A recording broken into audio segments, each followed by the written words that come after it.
So I have had a lot of comments from people wondering what happened to all my old content. And although I have already responded on other platforms like Instagram, I have decided I can't let this talk in YouTube comments slide. Long story short, the more active I become in my church, which as of January of this year is now Harvest OC in Irvine, the more I realize that the ultimate solution to this country's problems isn't political at all. I've got my Bible in front of me open to 2 Chronicles 7. So with that in mind, let's dig into this. This is God speaking through Solomon. He says, "If I close the sky so there is no rain, or if I command the grasshopper or locusts in other translations to consume the land, or if I send pestilence, or in some other translations, plague on my people, and my people who are called by my name humble themselves, pray and seek my face, and turn from their evil ways, then I will hear from heaven, forgive their sin, and heal their land." Note the specific judgments listed in verse 13: drought,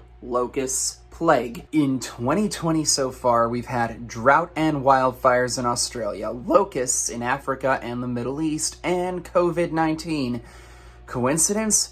Probably not. It's no secret that my new senior pastor, Greg Laurie, who gained even greater infamy than he already had as a stadium evangelist when Trump tweeted about watching his Easter service online, has repeatedly mentioned this passage throughout most of the ongoing pandemic, including when the services were restricted to Harvest at Home exclusively. Yes, Christians should vote and should analyze all positions on all sides on a line-item basis and compare the lengths of lists of platform planks that amount to sins in themselves before coming to any conclusions about who to vote for. No one is denying this. However, keep this in mind. I completed the Life Track membership course and joined Harvest just as Pastor Greg was starting his series on the 10 Commandments. What's the first one?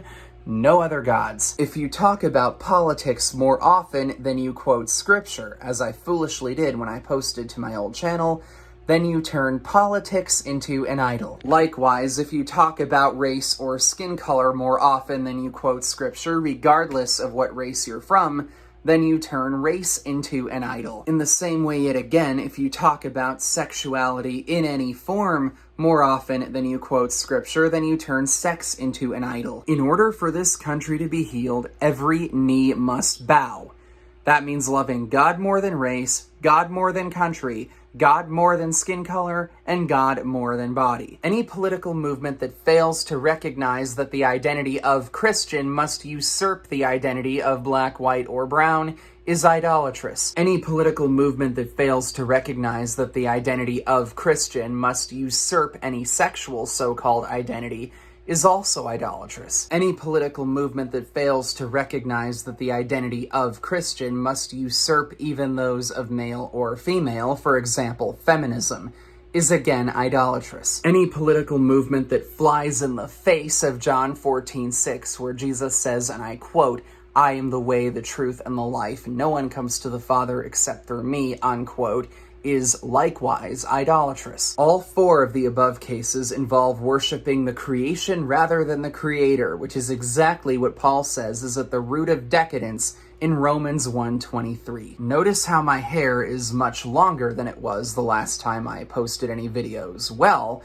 that's because I've been casted in a movie about the revival that happened in the 1970s, which will be in production next year. The so-called Jesus Revolution that this movie is about was almost single-handedly responsible for getting Ronald Reagan elected and briefly turning California red in the 1980s and early 90s. It also happens to be when my current pastor began to see the light. People returned to scripture and began to mold politics to make them match the Bible better rather than the other way around. If this country is to in any way, shape, or form heal all divisions, then it must unite around one thing and one thing only, the gospel. As Patrick Liberty or Death Henry put it, it can never be emphasized too strongly or too often that this great nation was founded not by members of religions but by Christians not on religions, but on the gospel of Jesus Christ. For this reason alone, he continues, members of other faiths have been afforded asylum, prosperity, and freedom of worship here. Unless we return to Patrick Henry's sentiment that biblical morality is the only thing standing between America and decadence,